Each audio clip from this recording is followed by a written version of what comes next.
Hello YouTube, my name's Scott and I'm a gambler. This is my story on how I lost $40,000 in a single day. Let's backtrack first and let me tell you a little bit more about me. I have always had an addictive personality. Whatever my next obsession is, whatever my next passion is, it just becomes my life. And for a while in my childhood, this was a positive thing because I would do positive things, such as just play basketball and dribble in the gym until they shut the lights off on me, or get into poetry and write poetry till I couldn't stay up any longer, or do music. Music is what I found when I was 14 years old, and that seemed to be my calling. I was very naturally good at it. It was hip hop music, and I became a better and better lyricist in leaps and bounds. I was doing things that a 15, 16-year-old kid shouldn't be able to do. I was very, very good. And I got some traction in school from that. It boosted my confidence. It made me sociable. It made me popular. It made me these things that I've always wanted to be. And that was my first identity, really. That was like the first thing I really was. I was an artist before. I would draw a lot as a kid, and I was so about that as a kid, but you don't become who you are until you enter high school, right? And this music thing, it was who I was. Music and lyrics just took over drawing, and it just became the thing that I was all about. Fast forward, I get through school, I graduate high school, have some ups and downs in high school, as everybody does, some stints of depression. I've always struggled with it my whole life, but music was my savior in a sense. When I was 20 years old, I hit a stride with music where I was putting out YouTube videos of me rapping. My friend Kevin, he came over with the camera, had an idea to just record me doing my thing. And just like he suggested, it just blew up on YouTube. I got tens of thousands of views on each video, and I was basically making my dreams come true, just a little bit at a time. I made a tutorial video on how to get started with music and how to start your own recording setup and stuff like that. That got more views than anything. That had about 50,000. And I seemed to be on an upward trajectory, and to the point where I actually dropped out of college because I was like, my grades were dropping and this is what I wanted to do, and I could just work odd jobs in the meantime until I made this thing happen with music. Well, not the greatest plan, I would say. I immediately felt pressure to perform when I dropped out, and on top of that, I had just met this girl who I felt was too good for me. She was too beautiful, she was too perfect, and it made me listen to my own music and feel embarrassed and insecure about it, even though there was nothing to be embarrassed about, and I was excelling and putting out quality stuff that people all over the world were listening to at the time. It just wasn't enough for me, and I felt like I could do it better, so I just, on a whim, just delete all of it. And this is just me being my own worst enemy. I've always been incredibly hard on myself, and this was the biggest instance of that. I took all the music down, and all because of this girl that I didn't even end up being with, because she did what hoes do and did her rounds with me and then bounced. And it hurt me. It really cut into me because I really liked her. I really wanted a relationship with her, and it didn't happen. So my music's down. This girl that I deleted the music for isn't even around anymore. And here I am working for my dad doing landscaping and just hating my life. The following years were really rough. It was just me trying to reinvent myself and redo my music all over again. But the music I started putting out after that, it didn't get any buzz. And I thought the fans would still be there that were on that channel. But the channel completely died when I took all my music down, and it never really got back up. When I was about 25, a producer reached out to me that I had recognized. He actually worked with Jay-Z, Rick Ross, these guys. He reached out to me from his Instagram and said he wanted to work with me. And I was just over the moon, because at this time I started putting out some fire again. It was pretty good. I was gearing up, my Instagram was getting some hits. It was doing okay. And this guy wanted to work with me, and I was so ecstatic, And then I come to find out that this guy had done this to a lot of artists that were just local that he just wanted to make a quick buck off of. So the beats he sent me for the money I sent him, he offered me a deal. He sells his beats for $10,000 a piece for sure. But, he charged me $500 for 4 because he just sent me 4 beats that he sends to everybody else. And at the time I wasn't I didn't completely know this yet, but at the time felt a lot of pressure to perform and to take these beats and do something with them that I wanted to escape. So I went to my local casino, put a 20 in the slot machine, and that was a domino effect for sure. I was head buzzing from it. I won a little bit, and I felt like most gamblers do their first time, how easy. All I got to do is just be patient and just put a little bit of money in, and I can get a little bit of money out, and I can leave. And this just became my new obsession, to the point where it took me forever to write any songs to these beats. Not that it would have mattered, because this guy had no interest in getting me somewhere. He was just trying to make a quick buck. He was just trying to make $500, because $500 is $500 even to somebody that's already rich. And anyway, I did a song on one of the beats. He showed zero interest in even telling me how it was or giving me feedback. So I knew that this was just, a ploy to get money, but which kind of switched me over to focusing more on the gambling, because I'm like, I can't do this. This was my chance, I thought, and now I'm just deflated, and it's been 5 years since I put out a record, and what am I going to do? I used gambling to escape all this. So I went to the casino more and more, started taking my paycheck there. And of course, you lose. You don't win. Even if I did win, it wouldn't have mattered.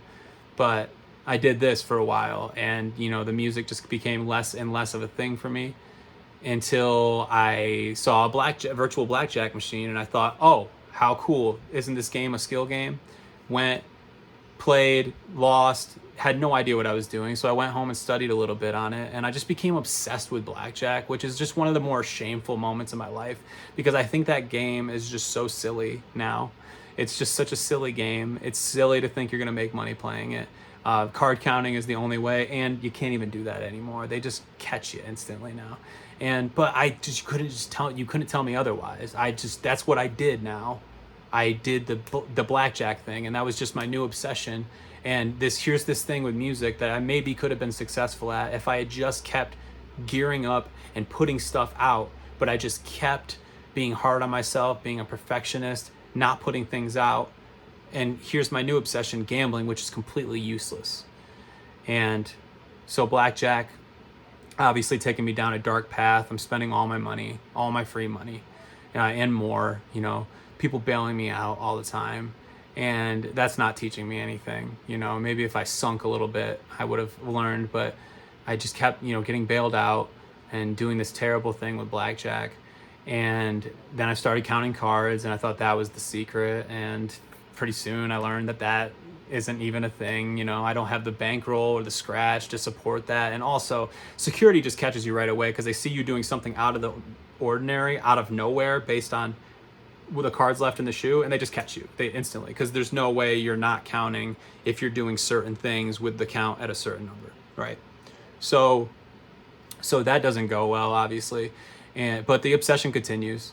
I am at work one day, and I am working a machine.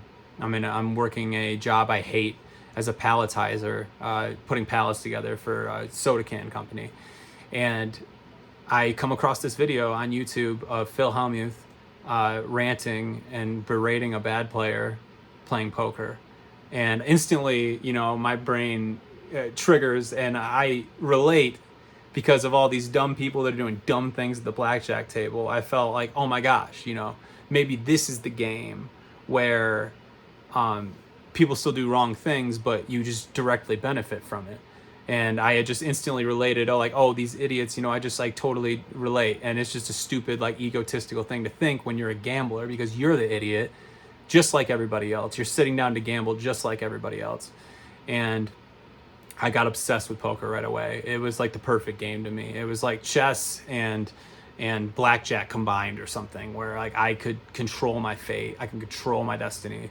And I wasn't playing against the house. And I thought that was an excuse to, continue down this bad road of gambling that I was on. Well, I become obsessed with it. Pretty soon I start playing it. Pretty soon I'm losing my paycheck that way. Going to play live poker anytime I can, just watching videos, soaking up content. And you know what? For somebody that was losing a lot, I was pretty good to start. I had a knack for it. I definitely did. I'm not a stupid person. So I noticed that I had a knack for it, and that people around me would tell me I was good and that I had good instincts. It doesn't matter if you don't have a bankroll. So what I would do is I would just go with all my money and lose, because you need a bankroll. You need a lot of money to play poker, which I didn't have. Didn't listen to this advice for 5, 6, 7 years. I'm up until last year. I'm still trying to run up bankrolls with $500, $400, and though it would happen sometimes, and I would have a chance to do it right after that, I would never move down in stakes. I would always just keep climbing the stakes and trying to leapfrog my way to the top. And it just doesn't work that way. And that became my reality. I made a couple comebacks with music that kept me away from poker a little bit along the way, but poker always came back. And I have put out albums since then. I will post a link in the description if you guys want to listen to those. I think they're very good, but I wasn't, I would do it for a while. I wouldn't see any success with music because it takes a long time. And I would just revert back to the poker thing. It was like my escape from everything. It was just my escape from having to deal with my shortcomings. So I'm waiting tables, I'm playing poker, I'm going broke all the time, running up some bankrolls, but then going broke. And this is just kind of a pattern that has been happening for 6, 7 years up until the point we are going to tell you about.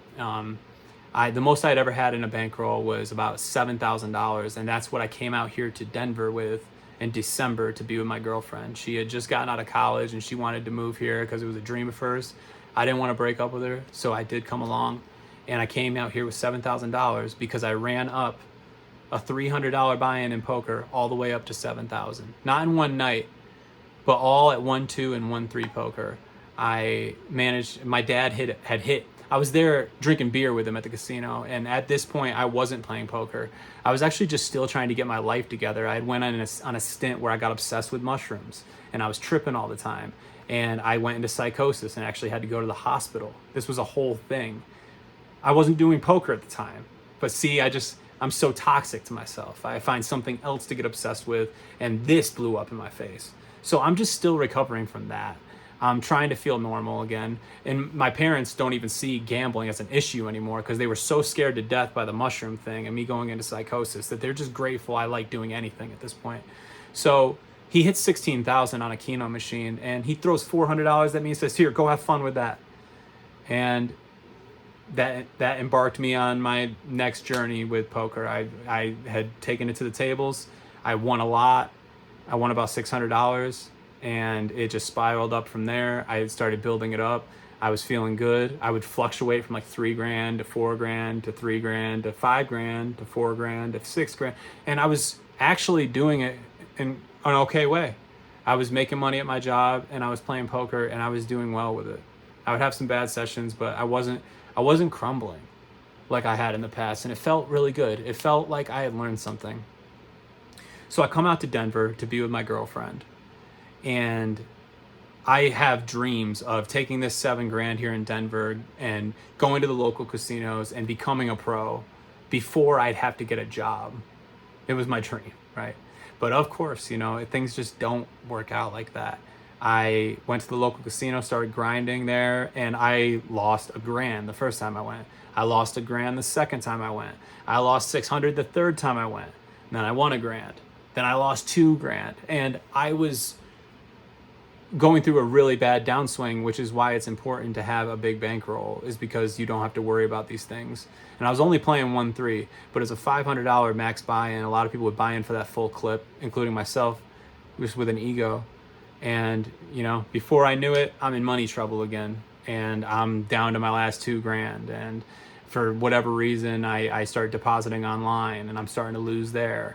And pretty soon I'm almost broke. I'm like down to my, last, and I'm somehow scraping by until I finally get a job. I have to get a job, I realize. I'm not going to turn into a pro here. I'm not going to spend this $7,000 into something, because now I'm down to like $1 or like $700. It was bad. And I finally got a job. Things looked up for a second. And after I got this job, I was playing online, with my last few dollars I had to play with online. I recall I had, like $100 that I could play with that then I would have to stop until I started making money from my job. Then maybe I could play some online again. And I enter this satellite to get into a $1,000 buy-in tournament.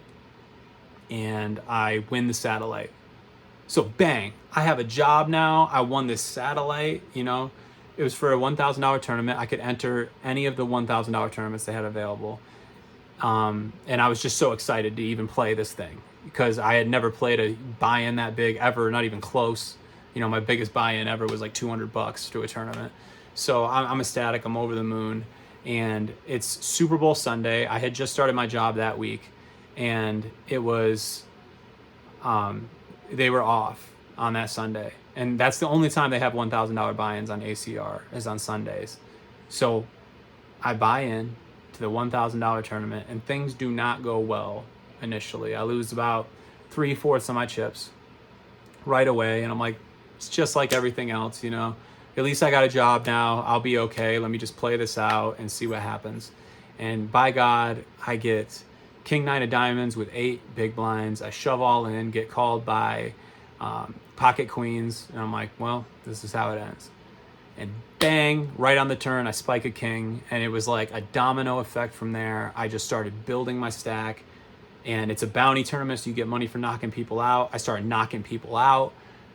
It becomes like this whole thing. I got friends that are calling me, asking me how I'm doing. I'm making thousands of dollars every time I knock somebody out. And I end up taking 6th place in this tournament for $10,700. And I felt completely rejuvenated again. Now, I had went into some credit card debt and other things that you shouldn't be doing gambling in the meantime. So it was just enough to pay some of that stuff off and then have some extra. But of course, I didn't do that. I didn't pay the things off. I kept it, and I tried to run it up. And run it up, I did. Over the next 2 months. Over the next it was 1 month that this all happened. It seemed like 2 with everything that happened. Over the next 1 month, I had ran that $10,000 up to $47,000. And it was through reckless playing. I was playing way too high. So many times I was down to my last and just sprung it up at the last moment somehow. I would lose a few thousand, freak out, put all the money on a table on a high stakes game and win it somehow. And this happened a lot. It happened probably 4 or 5 times where I was in panic mode and playing way, way, way too high. But it worked out every time. And I would end up winning like 10 grand doing that. And I end up being at like $47,000. And then I cruise for about a week, and I'm doing everything the right way. And I'm building it up more. I'm building it up to about 50. I'm cashing out. I'm doing the right things. I'm putting a lot of the money away. And then a day in March comes where I kiss my girlfriend goodbye, and I feel on top of the world.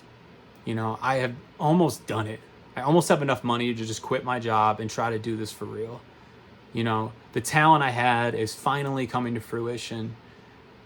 I knew I was good at the game. I'm proving it. And now I'm finding this success that I've always wanted. And I just remember feeling so grateful that day. And then when I got to work, they asked who wanted to go home because it was going to be slow. And of course I raised my hand. And that ended up being the biggest mistake of my life. I go home and I have to go back at night, but I have like a few hours now. And I get online and I buy into a 3K NL game. So $3,000 buy-in. And almost instantly I get coolered and lose it all. And it was like a switch flipped in my head because over the past week I had been building that 3,000 up, doing it the right way, playing with 50 plus buy-ins instead of 15 or 20 or whatever. And I freaked out.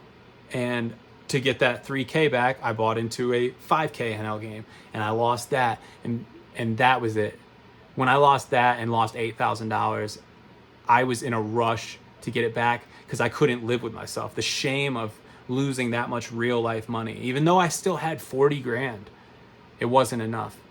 I started losing and losing and losing. I started playing 5,100 after a little while and lost the whole 10K. So I am down it was $20,000 on break from my job. $20,000 on break from my job. I had lost half of what I would probably make that year. It wasn't a great serving job. And I confessed it to my girlfriend. She was you know, astounded and quite disappointed, but she tried to cheer me up. She said, just stop now. You still have plenty of money. You'll be okay. You still have $25,000. You will be absolutely fine. And I said, yeah. And I went to try to take a nap. And instead I pulled out my phone and I jumped back into the big game. And I lost another $5,000. Right at that moment, I cashed out for the max that ACR would let me, which was 10K. And then I had 10K left on the account. So I have $20,000 to my, which is still fantastic. I would kill for that right now. And it's way more money than I've had in the past. And instead of just putting these things into perspective, I had looked at what I'd lost instead. And instead of fixing the process, I repeated. I went back to work and I could not get this money off my mind. I mean, I went in looking like a zombie. They were asking me what was wrong with me. And immediately I went to the bathroom and got back in the game. I'm at work with $10,000 in my stack, playing 5,100 in the bathroom of my job. I mean, you talk about total degeneracy, totally unhinged. These are things that professional gamblers do not do, and there's a reason for that. But I wanted it back. Well, what do you know? I win $5,000 in the bathroom at my job, which I don't know if anybody's ever done that, serving tables. If anybody's ever won $5,000 in the bathroom of their job. So that's something, I guess. I felt a little bit better. I got through my work shift and I got home and I jumped right back into 5,100. I need to get this money back. And I just would not let it go. I would just not let it go out of my mind that I had lost this money, that it wasn't coming back. I wanted it to come back so bad because I had felt so good that morning. And what do you know? I lose 5, then I have 10 left, and I put the whole thing on 5,100, and I lose that too. I had ace 10 on 10-6-3. A really aggressive guy had put me all in. I called. He had ace 6, which is just a flush draw. And he hit the flush on the first run, and then the second board, we ran it twice. The second board, he goes 6-6 for the scoop. All my money. And man, it feels unreal when something like that happens to you. Hopefully it never does. It feels like artificial. It feels like you're in a simulation completely. Like there's no way that just happened. I freak out. I have a panic attack. I feel like I'm going to die. My girlfriend calls me to calm me down. I'm talking to her. I don't know what I'm going to do. She explains to me I still have 10K, that it's going to be in the bank soon. And I can just play smart with that and hold on to it. And I heard none of it, you know. When that 10K came in, I immediately started being irresponsible again. I tried to do it the right way. I tried to just, go play some live tournaments and just play some smaller stuff. And I would lose and I would chase and I would lose and I would chase. And pretty soon, everything that I had built up was gone. So anyway, that day, the one huge day, I lost 40 grand, and then I proceeded to lose that 10 grand in about 2 weeks' time. I stretched it out a little bit, but just couldn't find it in me to survive. It has haunted me to this day, because I had dreams of being a professional poker player. I'm not just some degenerate gambler. I am good at this game, and I knew I was. I just didn't have the bankroll necessary or the bankroll management necessary, and this was my turn to do it, my time to do it. And I couldn't do it. And I don't know if I ever will, because nothing's ever good enough for me. I'm a gambler on the inside. I would have to not be to make it. So I lost 50,000 in 2 weeks, 40,000 in 1 day.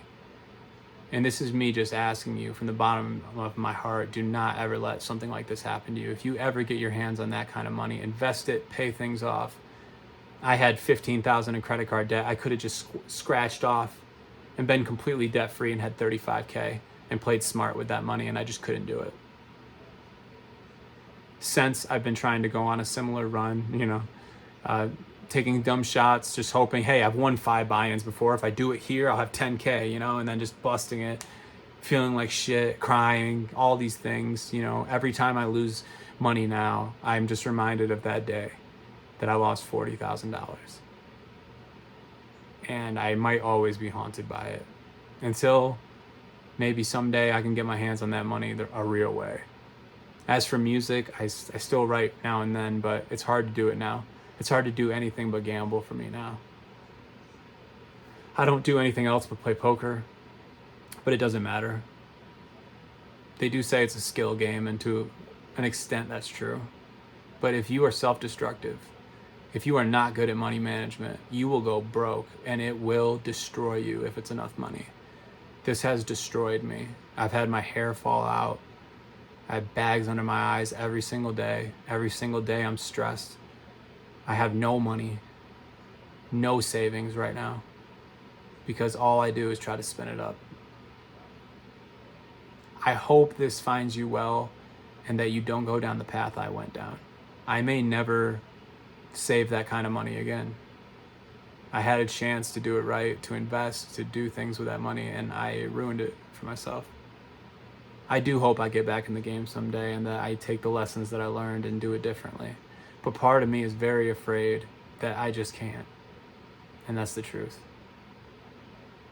I hope you guys have a good day. Stay safe.